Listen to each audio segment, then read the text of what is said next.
Au nom du Père et du Fils et du Saint-Esprit. Amen. Esprit de Dieu, viens prier en nous. Viens nous vivifier par tes dons bienfaisants. Embrase nos cœurs du feu de ton amour.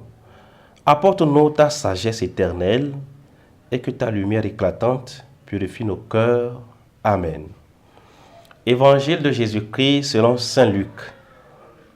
En ce temps-là, Jésus parlait aux foules du règne de Dieu et guérissait ceux qui en avaient besoin.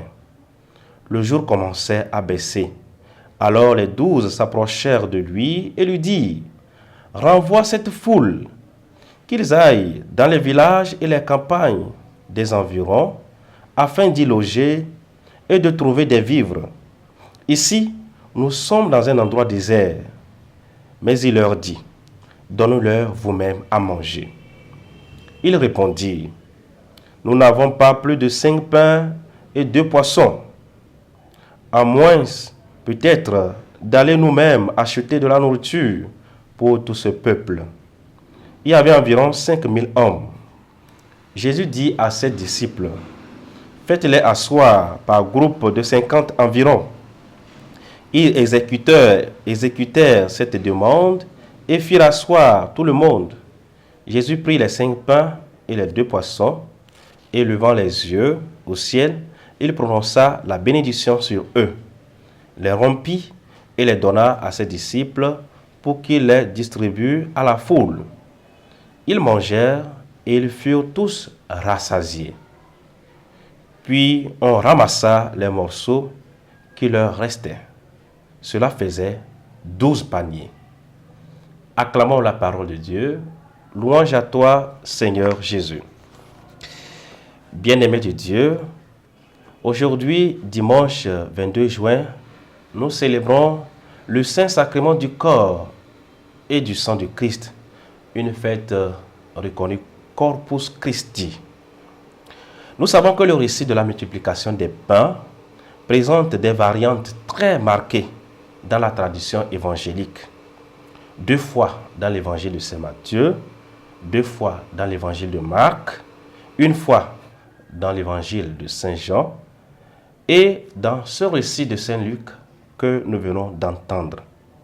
Ce récit a été sans doute choisi pour la fête du Corpus Christi de ce cycle en raison du caractère eucharistique que Saint Luc nous offre. Il est même souligné que tout se passe alors que le jour déclinait, quand le jour baissait, comme dans le cas des disciples d'Emmaüs, qui se termine par ce prodigieux repas où Jésus ressuscité accomplit les gestes de la scène et disparaît. Mais notons d'autres choses. Jésus demande aux disciples qu'ils leur donnent eux-mêmes à manger. Ce sont des paroles de provocation, sans doute, et aussi d'enseignement. Le récit est donc aussi pédagogique que merveilleux. L'Eucharistie, chers frères et sœurs, sacrement du corps et du sang du Seigneur, doit être une expérience de dépassement de l'ancien. L'Église doit donc être véritablement renouvelée dans le mystère de l'Eucharistie. L'Église vit de l'Eucharistie. Et l'Eucharistie est la source et le sommet de toute vie chrétienne.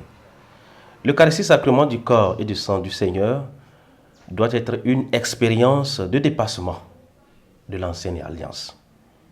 L'Église doit être véritablement renouvelée dans le mystère de l'Eucharistie, où la communauté chrétienne primitive a trouvé la force de rompre avec le judaïsme et de trouver sa future identité. Aujourd'hui, nous pouvons nous poser la question : quelle est notre foi dans le sacrement de l'Eucharistie, dans la communion que nous recevons chaque fois que nous participons à l'Eucharistie? Est-ce que nous nous préparons véritablement? Notre cœur est-il disposé à recevoir le corps du Christ, pain vivant? Demandons la grâce de la disponibilité, la grâce à pouvoir devenir, comme disait saint Augustin, ce que nous recevons. Chaque fois que nous recevons le corps du Christ, nous devenons nous-mêmes le Christ qui doit vivre en nous à travers notre vie. Prions. Seigneur Jésus-Christ, dans cet admirable sacrement, tu nous as laissé le mémorial de ta passion. Donne-nous de vénérer d'un si grand amour, les mystères de ton corps et de ton sang, que nous puissions recueillir sans cesse le fruit de ta rédemption. Toi qui vis et règnes maintenant et pour les siècles des siècles. Amen. Que le Seigneur vous bénisse, au nom du Père et du Fils et du Saint-Esprit. Amen.